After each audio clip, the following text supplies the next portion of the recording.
Përshëndetje të dashur miq, përshëndetje të nderuar ndjekës, si ja ku po ritakojmë sërish me mua Tyrona Lilin, këtu në kanalin Monitor TV, për të komentuar së bashku rreth Mateo Bori, një personazh që në fakt po mbërthen publikun për ekrani. Natën e mbrëmshme, një pyetje me tendencë apo pa tendencë, një pyetje nga ana e produksionit apo nga vetë ana e mysafires në Top Arena, ngriti një zhvillim të ri mediatik, të paktën tek pjesa roz, se ku do të jetë i pozicionuar Mateo dhe për çfarë projekti bëhet fjalë. Unë mendoj se Top Channel Mateo ne ka diamantin e çmuar. Ashtu si që ka Mateo ne ka dhe Brikenën, do me thënë i ka diamant të çmuar. Dhe me patjetër që famën e tyre, suksesin e tyre, shikueshmërinë e tyre, Top Channel do ta shfrytëzon për interesin e vet dhe normal do të ngrisë lart zërin e televizionit. Do me thënë sot jetojmë në një konkurrencë dhe mendoj që Top Channel me këtë lëvizje, sidomos me Mateon, është i pa konkurrent si televizion. Por kanë qenë pyetjet e shumta, se ku do të jetë Mateo pasi që tha që po planifikoj për një të ardhme.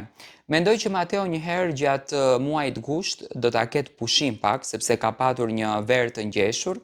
Besoj që ka qenë një ndër verat më të ngjeshura të Mateo Borit, ka qenë shumë i fokusuar në Top Arena, ka qenë shumë i fokusuar në Shizon Top, do me thënë dy emisione paralel shumë të dashura, shumë të klikuara, shumë të ndjekura, ku Mateo ka qenë në fakt në qendër të vëmendjes, të gjithë shqiptarët kanë patur mendjen tek Mateo, tek lëvizjet e Mateos dhe tek historia e tyre. Unë mendoj që Mateo do të mund të tjetë nëse është tek aspekti televiziv, mendoj që Top Channel tani do të fokusohet tek përputhen, për t'i dhënë një rol të rëndësishëm përputhen dhe për t'i dhënë një shikueshmëri të madhe. Nuk ma merr mendja që Mateo do të jetë pjesë opinionistit në Big Brother apo pjesë ndonjë prezantuesit në Fan Club, këtë nuk e besoj fare. Mendoj që tani Mateo do ta zhvendosin pas pushimeve të gushtit, shtatorit, tetorit, me thënë momenti që të starton